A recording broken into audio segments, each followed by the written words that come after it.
Tanda-tanda kiamat besar, yakni khuruju ad-dajjal, keluarnya Dajjal.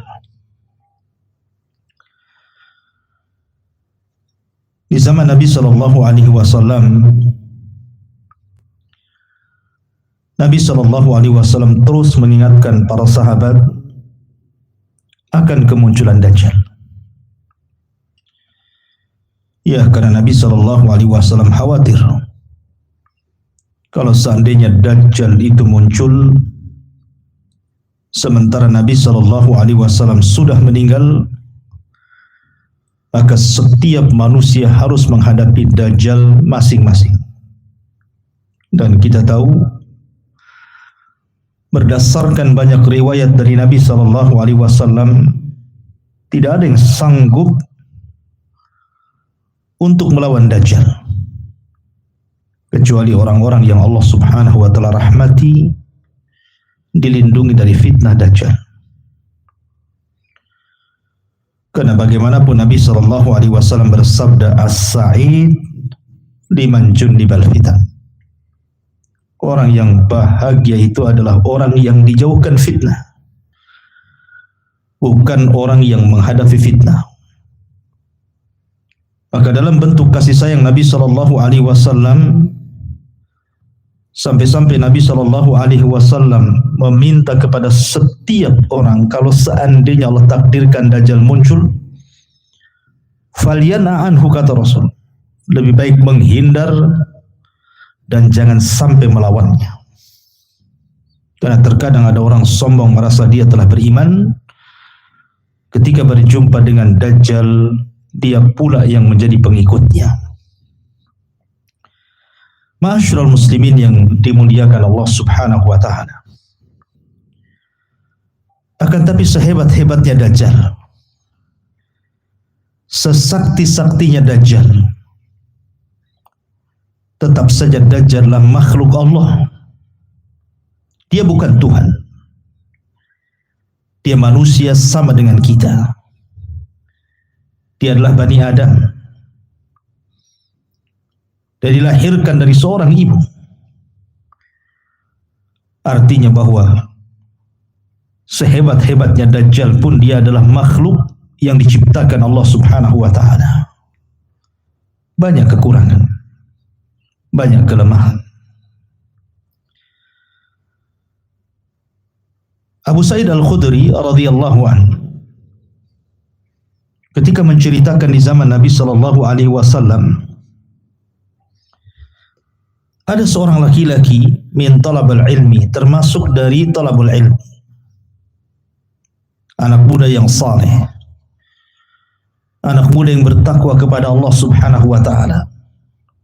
Rajulun minal mu'minin, seorang laki-laki dari orang-orang yang beriman. Dia keluar kemudian mencari Dajjal. Kemudian ketika berjumpa dengan tentara Dajjal mengatakan, ila aina ta'mid, hendak kemana engkau mengarah wahai anak muda? Maka anak muda ini mengatakan, a'midu ila hadzal ladzi kharaj, aku keluar hendak menemui orang yang keluar, maksudnya Dajjal. Maka orang-orang mengatakan, awama tu'minu bi rabbina ya syabab, maukah kau beriman dengan Rabb kami wahai anak muda? Maka anak muda ini mengatakan, ma bi rabbina khafa, Rabbku tidak tersembunyi, aku tahu siapa Rabbku, tidak perlu kau ajarkan bagaimana menyembah Tuhan kalian. Maka orang-orang mengatakan, bagaimana kalau kita bunuh anak muda ini? Tapi sebagian yang lain mengatakan, jangan. Awaqad nahakum rabbukum an taqtulu ahada dunahu, bukankah Rabb kita melarang untuk membunuh siapapun selain dirinya? Biarkan dia menemui Tuhan kita, maksudnya Dajjal. Maka anak muda ini kemudian menerobos pasukan dan berjumpa dengan Dajjal. Tiba-tiba kemudian setelah berjumpa dengan Dajjal, anak muda ini memberikan peringatan kepada pasukan Dajjal dan mengatakan, ayyuhan nas, inna hadha Dajjal alladhi dzakara Rasulullah sallallahu alaihi wasallam. Ini adalah Dajjal, ini bukan Tuhan kalian. Inilah yang dihabarkan Rasul kita bahwa dia adalah Dajjal, pendusta, pengibul. Dia bukan Tuhan. Maka Dajjal memerintahkan manusia ataupun pasukannya untuk memukul dada orang ini. Kemudian memaksa untuk beriman kepada Dajjal, tapi anak muda ini menolaknya. Sampai Dajjal mengatakan, awama tu'minu bi, tidakkah kau beriman kepadaku? Maka orang ini mengatakan, tidak, antal masihul kadzab. Tidak mungkin kau adalah al-masih al-kadzab. Maka akhirnya kemudian Dajjal semakin marah. Kemudian dia mengatakan di hadapan pasukannya, bagaimana pendapat kalian jikalau ku bunuh anak muda ini, kemudian ku hidupkan kembali? Percayakah kalian bahwa diriku Tuhan kalian? Maka serentak mengatakan, ya, engkau adalah Tuhan kami. Akhirnya kemudian Dajjal pun menggergaji anak muda ini, dibelah menjadi dua belahan badannya, kemudian dia melintasi di tengah-tengahnya. Kemudian setelah itu dihidupkan kembali anak muda ini, dan Dajjal mengatakan, maukah kau beriman kepadaku? Maka anak muda ini mengatakan, demi Allah, semakin jelaslah engkau adalah Dajjal. Maka Dajjal berusaha untuk menyembelih anak muda ini, tapi tidak bisa. Akhirnya anak muda ini sebelum dilempar ke api yang hakikatnya air, mengatakan di hadapan manusia, lihat, Dajjal tidak bisa membunuhku, artinya dia bukan Tuhan. Membunuhku saja tidak bisa. Tapi kemudian Dajjal langsung melemparkan orang ini, anak muda ini, ke dalam air yang hakikatnya adalah surga Allah Subhanahu wa ta'ala. Ma'asyiral muslimin yang dimuliakan Allah Subhanahu wa ta'ala, siapa anak muda ini? Betapa beraninya anak muda ini melawan Dajjal.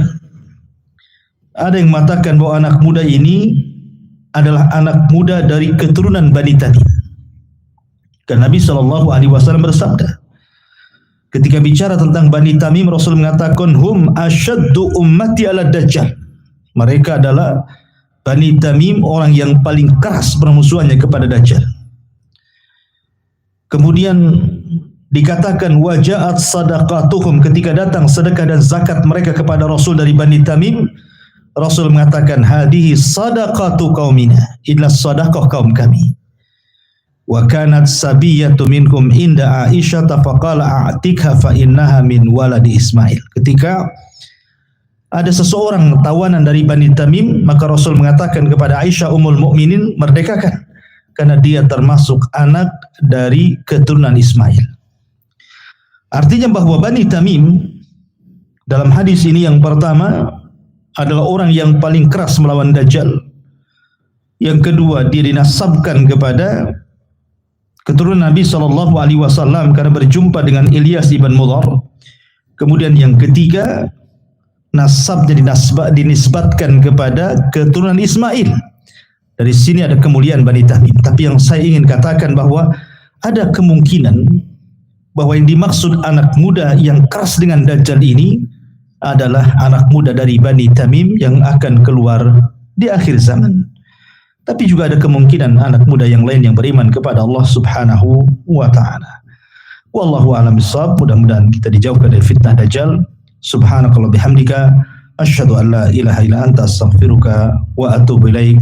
Allahu ta'ala. Assalamualaikum warahmatullahi wabarakatuh.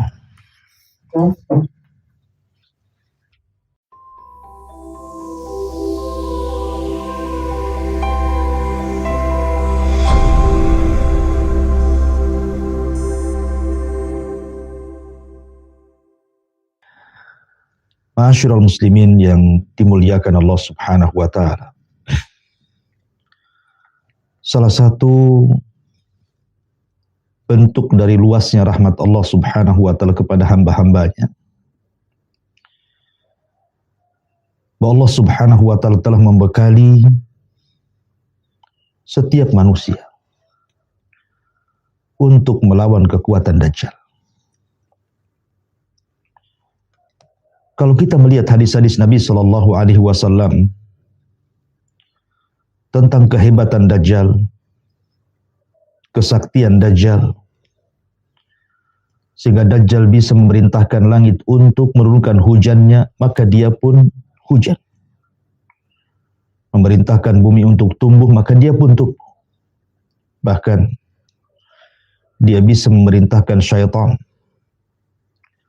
untuk beralih rupa kepada manusia yang dikehendaki Dajjal untuk dibangkitkan. Akan tapi Dajjal tetaplah sosok manusia, punya sisi kelemahan, punya sisi kepayahan, di mana Allah Subhanahu wa Ta'ala dengan rahmatnya dan kasih sayangnya kepada kita, hamba-hambanya yang beriman, telah mengajarkan kepada kita bagaimana caranya kita melawan Dajjal. Minimalnya menghindarkan diri dari fitnah Dajjal itu sendiri.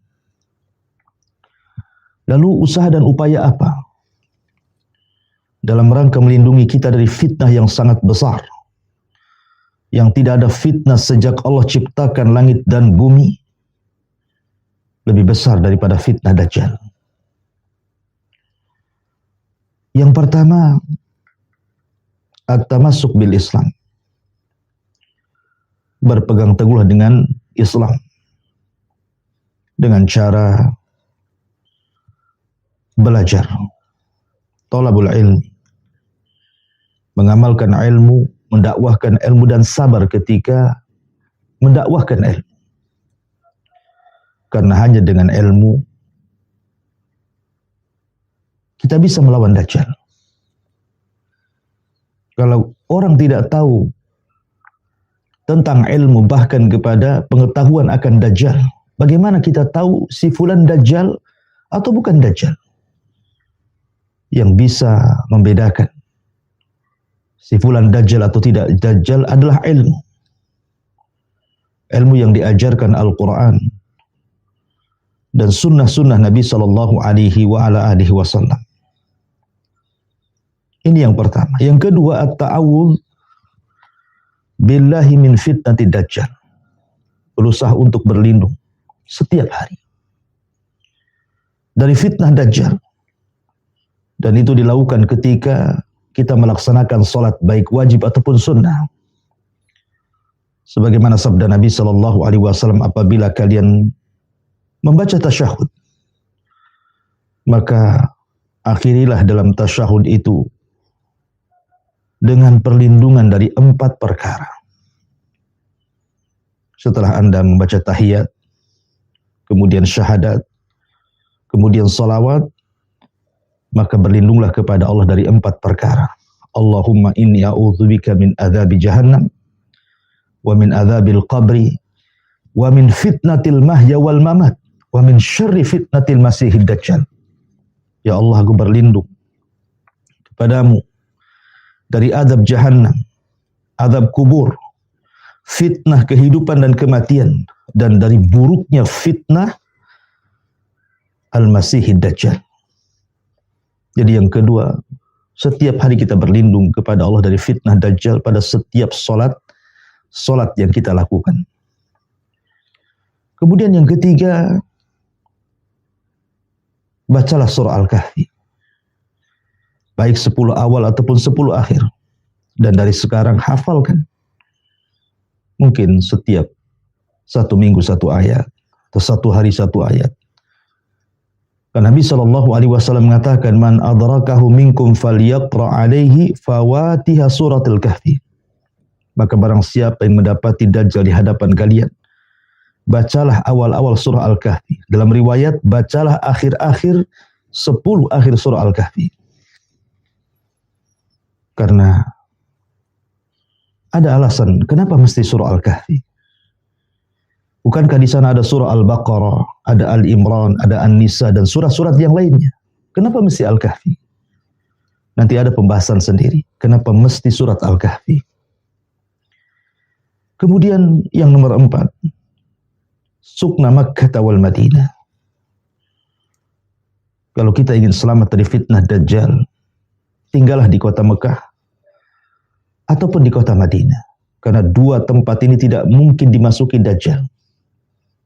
Karena apabila Dajjal keluar, dua kota ini akan dijaga oleh para malaikat, menghunus pedang-pedang mereka, sehingga Dajjal dan pasukannya tidak bisa menerobos pagar betis yang dijaga para malaikat, sehingga tidak mungkin masuk kota Mekah dan Madinah.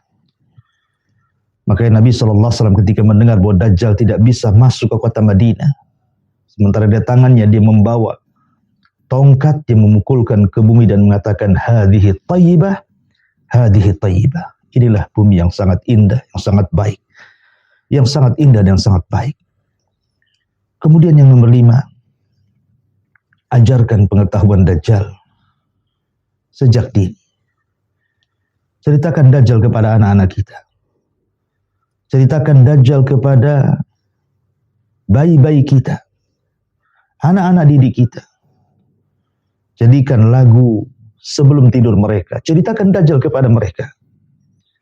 Karena selama orang banyak bercerita tentang Dajjal, maka Dajjal akan lama lagi muncul kepada kita. Karena di antara alasan cepatnya Dajjal muncul adalah ketika para ulama, ketika manusia tidak membicarakan Dajjal di mimbar-mimbar mereka. Sehingga manusia dilupakan, bahkan lupa tentang sifat-sifat Dajjal. Ketika itulah maka Dajjal akan muncul. Maka semakin banyak diceritakan pada anak-anak kita, pada kaum muslimin, maka ini juga salah satu menghalau agar Dajjal tidak muncul pada hari ini, supaya kita sanggup untuk melawan Dajjal. Minimalnya Allah wafatkan sebelum Dajjal keluar.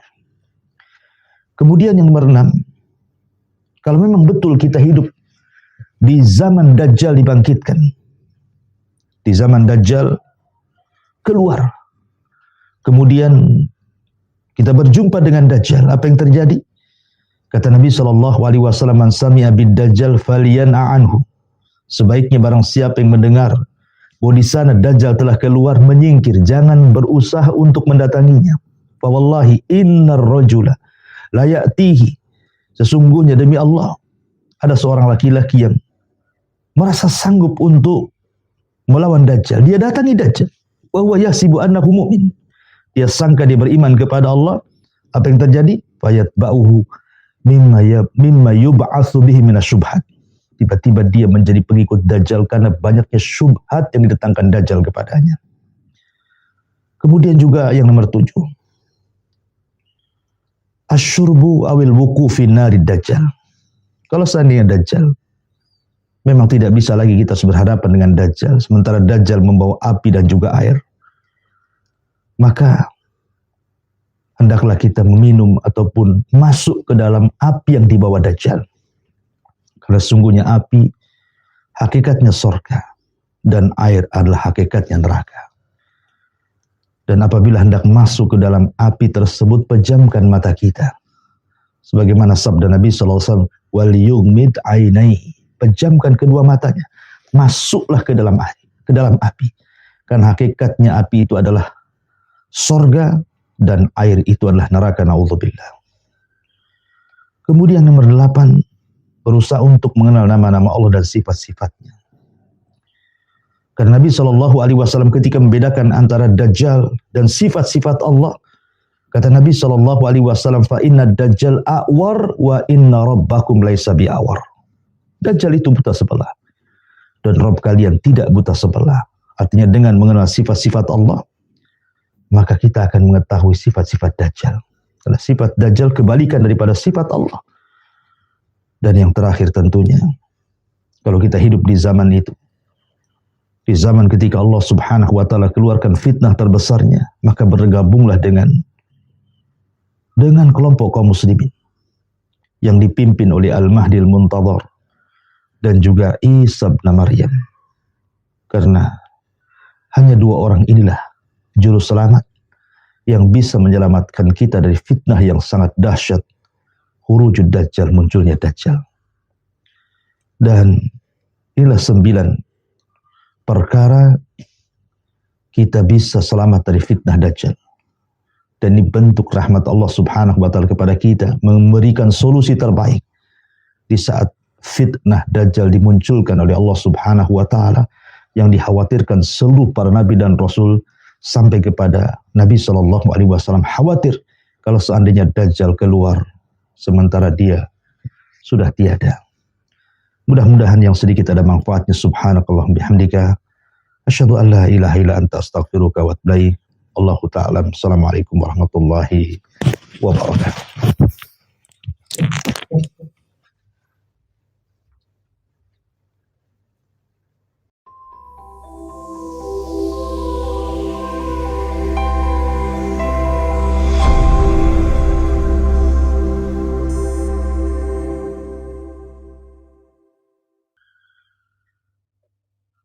Ma'asyiral muslimin yang dimuliakan Allah subhanahu wa ta'ala,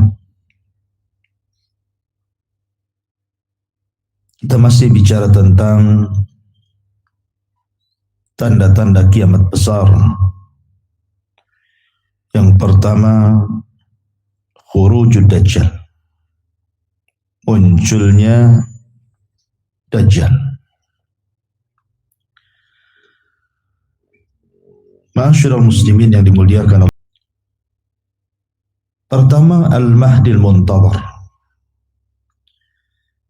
yang Nabi SAW bersabda, la tadhhabud dunya hatta yamlika al-arab rajulun min ahli baiti. Tidak mungkin dunia ini hilang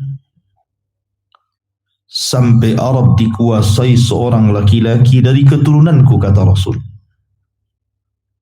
Yuwati ismahu ismi wa isma abihi isma abi, di mana namanya persis dengan namaku dan nama bapaknya persis seperti nama bapakku, Muhammad ibn Abdullah, dan dia akan memimpin manusia dengan keadilan. Kemudian yang kedua, rajulun yud'a al-Qahtani, seorang laki-laki yang dipanggil dengan Al-Qahtani. Berdasarkan hadis Abi Hurairah radhiyallahu an, la taqumu as-sa'atu hatta yakhruja rajulun min Qahtan yasuqun nas bi'asa. Tidak mungkin hari kiamat tegak sampai keluar laki-laki dari Qahtan yang menggiring manusia dengan tongkatnya. Kemudian yang ketiga, rajulun yud'a al-Jahjah, seorang laki-laki yang dipanggil dengan sebutan Jahjah. Berdasarkan hadis Nabi SAW, la yadhabul lailu wan nahar hatta yamlika rajulun minal mawali yuqalu lahul Jahjah. Tidak akan hilang siang dan malam sampai datang seorang laki-laki dari keturunan budak yang dimerdekakan, yang menguasai manusia di akhir zaman, yang disebut dengan Jahjah. Sebagian para ulama mengatakan bahwa munculnya seorang Jahjah dan juga Al-Qahtan, karena ada yang menyamakan bahwa Qahtan dengan Jahjah itu satu orang. Tapi ada yang mengatakan tidak, Jahjah sendiri, Qahtan sendiri. Lalu kapan munculnya Al-Qahtani dan juga Jahjah ini? Dan apakah keduanya adalah penguasa yang adil ataukah yang zalim? Wallahu a'lam. Tapi Al-Imam Al-Barzanji dalam kitabnya Al-Isya'ah li Ashratis Sa'ati, bahwa kedua manusia ini muncul setelah Al-Mahdi dan setelah Isa bin Maryam. Setelah Al-Mahdi meninggal, kemudian Isa bin Maryam meninggal dunia, maka muncullah dua penguasa ini. yang satu dari orang merdeka Al-Qahtani, yang satu dari mantan budak Al-Jahjah. Tapi apa keduanya kemudian raja yang saleh yang meneruskan kekuasaan Al-Mahdi dan Isa bin Maryam, ataukah sebaliknya? Wallahu a'lam. Tapi ada riwayat yang mengatakan ketika datang Dzu Suwaiqataini yang membasukan kemudian menghancurkan Ka'bah sehancur-hancurnya, kemudian mengambil pembendaharaan Ka'bah, maka datang pasukan dari Qahtan yang menghancurkan Dzu Suwaiqataini. Ma'asyiral muslimin yang dimuliakan Allah Subhanahu wa taala. Kemudian manusia yang keempat adalah Dajjal yang kita sedang bahas. Yang Nabi sallallahu alaihi wasallam sabdakan, kalau seandainya Dajjal keluar sementara aku hidup, aku yang akan menghadapinya. Tapi kalau dia keluar dan aku sudah meninggal dunia, maka masing-masing kalian menghadapi Dajjal. Dan yang terakhir tentunya Isa bin Maryam akan turun di akhir zaman. Inilah 5 manusia yang disabdakan Nabi SAW akan muncul di akhir zaman. Tapi sekali lagi, kita sedang membahas siapa Dajjal. Ma'asyiral muslimin yang dimuliakan Allah Subhanahu wa taala. Kalau dulu banyak para raja yang mengaku diri mereka Tuhan seperti Fir'aun, kemudian Namrud, kemudian juga Dzunwas dan raja-raja lainnya. Maka begitu juga Dajjal awalnya menampakkan kesolehannya, kemudian mengaku sebagai nabi, dan berakhir mengaku sebagai Tuhan. Tapi Dajjal mengaku sebagai Tuhan karena Allah Subhanahu wa taala anugerahi kepadanya keanehan-keanehan yang tidak dimiliki manusia. Berbeda dengan Fir'aun ataupun Namrud ataupun Dzunwas, tidak memiliki apapun. Karena Dajjal adalah fitnah terbesar yang Allah Subhanahu wa taala keluarkan kepada manusia untuk menguji iman manusia. Sehingga wajar banyak para pengikutnya. Di antara banyak para pengikut Dajjal adalah orang-orang Yahudi. Kata Nabi SAW, yatba'ud Dajjal min Yahudi Asfahan 70,000 alaihimut tayalis. Dajjal akan diikuti orang-orang Yahudi Asfahan sebanyak 70,000 tentara Asfahan lengkap dengan atribut-atribut keyahudian di kepala mereka. Dan ini pengikut pertama Dajjal. Ketika Dajjal muncul, maka akan muncul di Asfahan, di tempat sekarang mayoritas orang-orang Syiah di Iran. Dan kalau kita lihat Asfahan hari ini, banyak orang-orang Yahudi yang sudah tinggal di kota tersebut.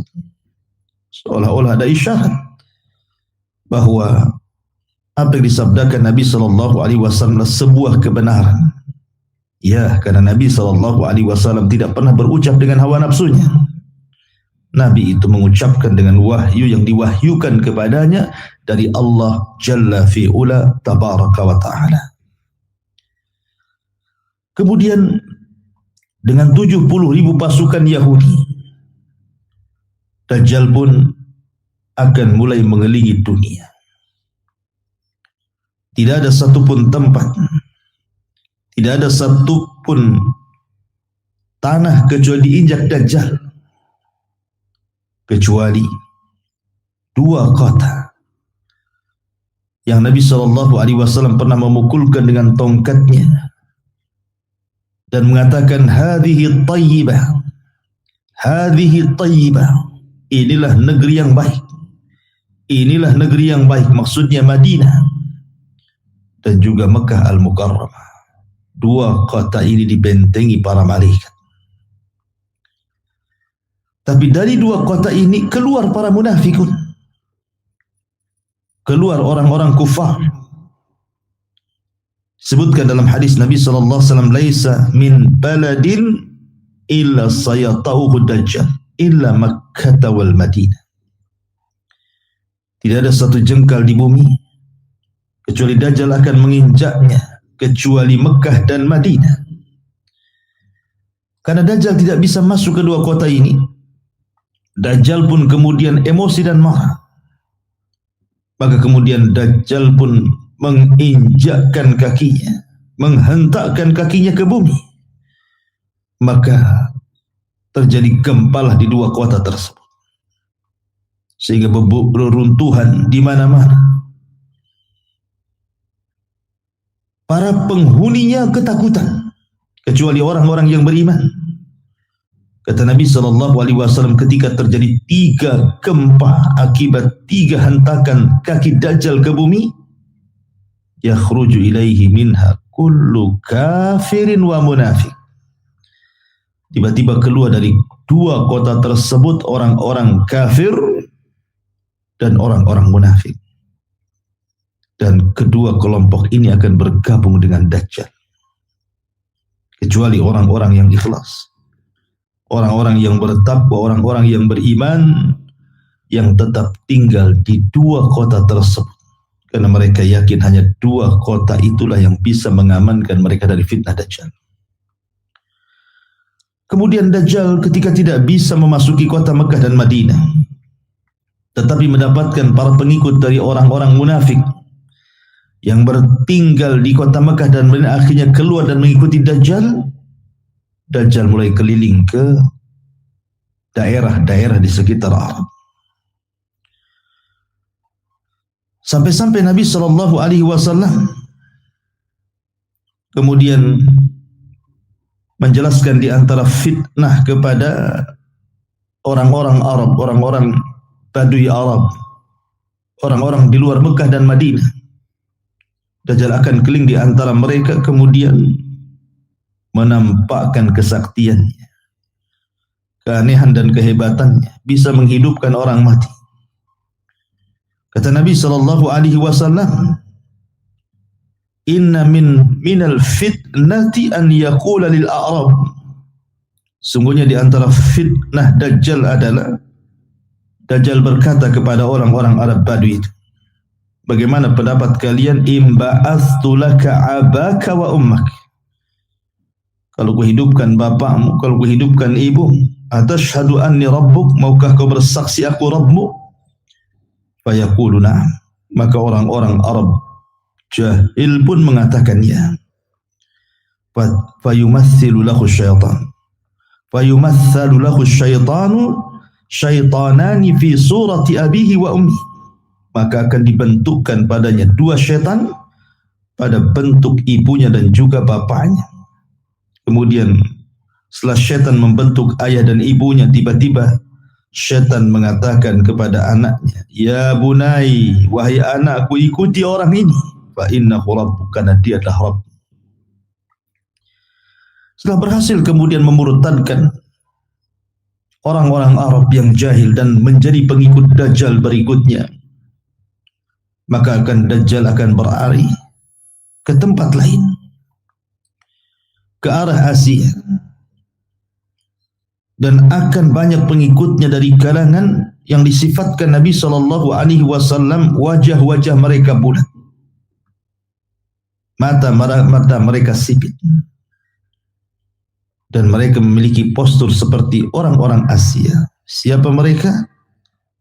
Mereka yang disebutkan dalam hadis Nabi SAW, inna Dajjal yakhruju min kibalil masyriq min madinatin yuqalu laha Khurasan. Dajjal akan keluar dari arah timur dari Madinah yang disebut dengan Khurasan. Yatba'uhu aqwamun, di mana akan diikuti oleh kaum wujuhuhum al-mijanil mutraqah, wajah mereka seperti perisai-perisai. Maksudnya ada yang mengatakan mereka adalah orang-orang asing non-Arab, ada yang mengatakan mereka orang-orang Turuk, orang Maghul, orang Tatar, dan orang-orang yang semacam mereka. Artinya Dajjal akan dapat dukungan besar dari orang-orang Asia, orang Turk, orang Ajam, orang Tatar, dan tentunya yang paling banyak menjadi pengikut Dajjal adalah kalangan wanita. Makanya wajar Nabi SAW mengatakan di akhir zaman orang-orang yang beriman saking takutnya dengan istri mereka, saudari mereka, ibu mereka, bibi mereka, maka mereka mengikat wanita-wanita itu agar jangan keluar dan jangan berjumpa dengan Dajjal. Ya, karena para wanita disabdakan Nabi SAW, naqisatu aqlin wa din, kurang agamanya dan kurang akal, sehingga mudah mengikuti ajakan Dajjal yang sanggup untuk memberikan apapun yang dikehendaki para wanita, dari perhiasan, kemegahan dunia, dan begitu seterusnya. Makanya banyak kemudian para wanita murtad di akhir zaman dan akan menjadi para pengikut Dajjal. Masyarul muslimin yang dimuliakan Allah Subhanahu wa taala, sedemikian besarnya fitnah Dajjal sehingga wajar Nabi SAW menganjurkan kita untuk berlindung dari fitnah ini. Lalu bagaimana caranya kita berlindung dari fitnah Dajjal? Apa yang kita harus lakukan? Apa yang harus kita baca? Apa yang harus kita pelajari supaya kita mampu untuk melawan fitnah Dajjal? Tentu ini pembahasan yang panjang. Mudah-mudahan yang sedikit ini ada manfaatnya. Al-afwu minkum. Subhanakallahumma bihamdika. Ashhadu an la ilaha illa anta astaghfiruka wa atubu ilaik. Allah ta'ala. Assalamualaikum warahmatullahi wabarakatuh.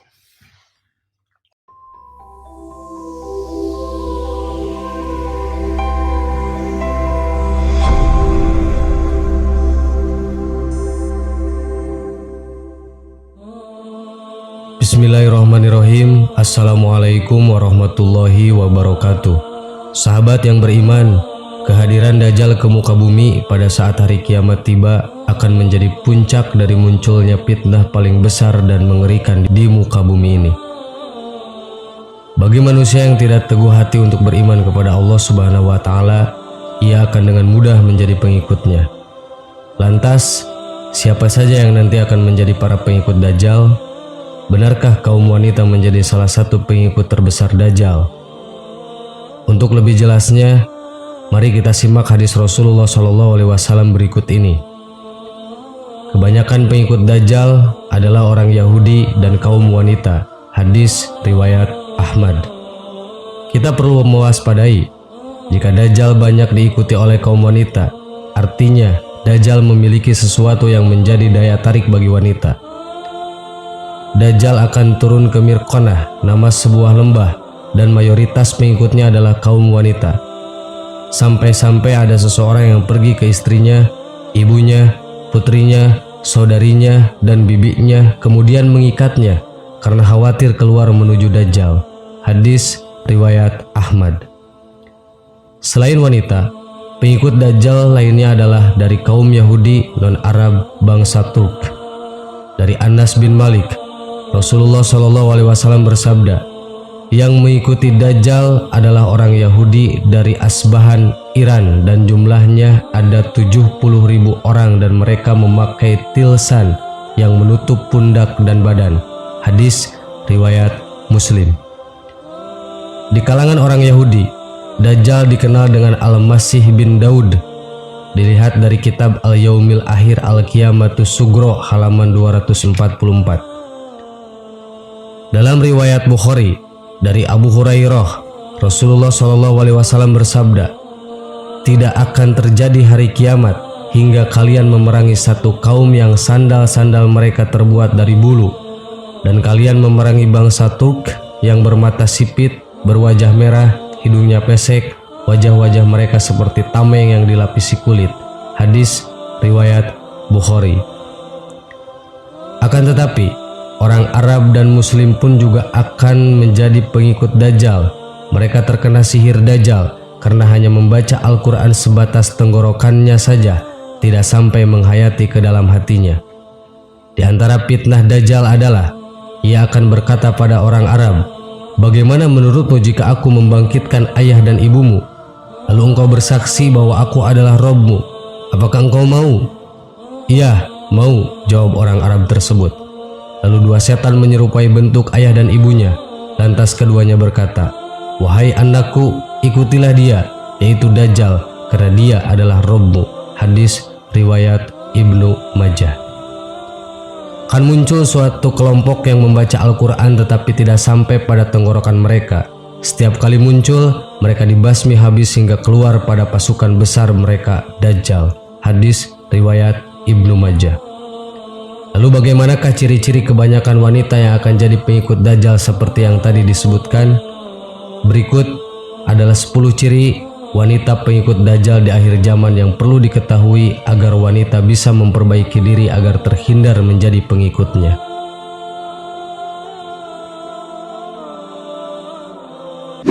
1. Tabarruj dan suka pamer.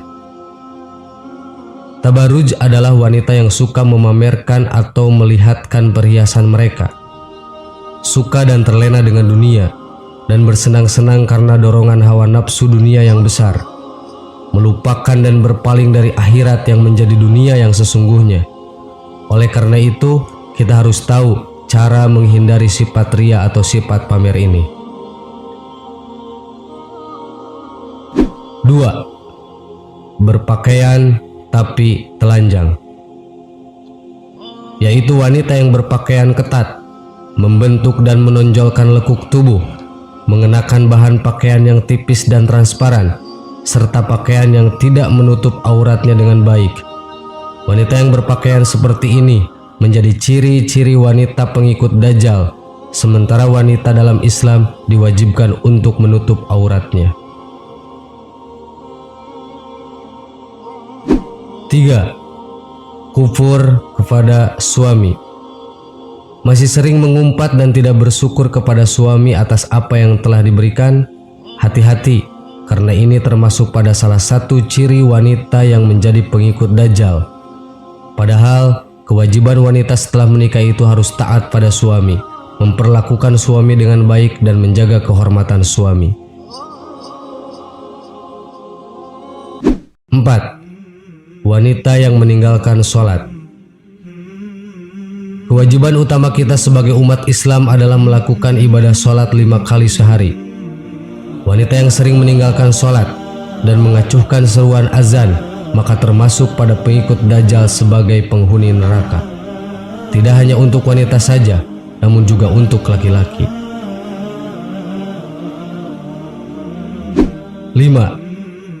Wanita yang membaca Al-Quran hanya sampai kerongkongan. Maksudnya adalah wanita yang rajin membaca Al-Quran, namun hanya sebatas membaca saja dan tidak meresapi ke dalam hati, sehingga menunjukkan wanita yang gemar membaca Al-Quran, namun akhlaknya tidak terpuji dan masih saja melakukan perbuatan tercela. 6. Wanita yang mengabaikan fitnah Dajjal, yaitu wanita yang tidak takut dengan datangnya Dajjal dan tidak memohon perlindungan kepada Allah dari fitnah Dajjal. Ia tidak peduli dengan fitnah Dajjal, dan orang seperti inilah yang disukai Dajjal untuk menjadi pengikutnya. 7. Wanita yang murtad. Wanita yang memilih untuk keluar dari agama Islam karena berbagai sebab dan faktor, maka kelak akan termasuk pada golongan dari pengikut Dajjal. Jika tidak ingin menjadi bagian dari golongan ini pada akhir zaman, maka perkuatlah iman dan memintalah kepada Allah agar terbebas dari fitnah Dajjal. 8. Suka menyebarkan fitnah dan berkata bohong. Wanita yang suka berbohong dan berbicara tidak sesuai fakta termasuk pada golongan pengikut Dajjal. Seperti yang diketahui, fitnah Dajjal akan memutarbalikkan fakta untuk menyesatkan manusia agar menjadi pengikutnya ke neraka. Oleh karena itu, wanita yang suka menggosip, memfitnah, dan berkata dusta akan menjadi bagian dari pengikut Dajjal. Ini juga yang menjadi alasan kenapa wanita lebih banyak masuk neraka. Suka berkata dusta merupakan ciri orang munafik, dan bahaya menjadi orang munafik dan akibat orang yang sering berbohong adalah ia akan masuk ke dalam neraka. 9. Suka mengadu domba. Wanita yang suka mengadu domba sehingga menimbulkan permusuhan juga menjadi ciri-ciri wanita pengikut Dajjal. Seperti suka menyampaikan kata-kata dari orang lain yang akhirnya memicu perdebatan dan pertengkaran. Itulah mengapa diam itu emas. Dan cukup diam jika mendengarkan seseorang berkata buruk terhadap orang lain yang juga teman kita. 10. Merasa paling suci dan paling benar. Hal ini seringkali terjadi tanpa disadari ketika melihat seseorang dari luarnya saja, atau hanya mengenal sekilas saja. Dengan begitu, kita langsung saja beranggapan bahwa diri ini lebih baik dan lebih suci daripada orang tersebut. Hal ini sama saja dengan menyombongkan diri dan merasa paling benar.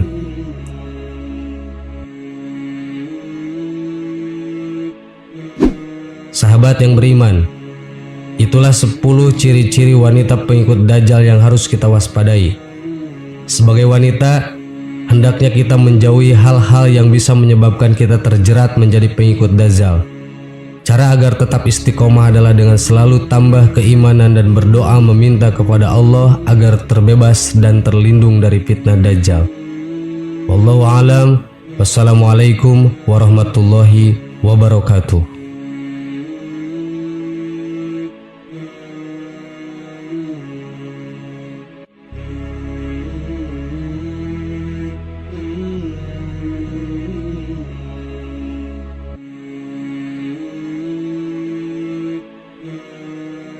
سبحان الله والحمد لله ولا إله إلا الله والله أكبر سبحان الله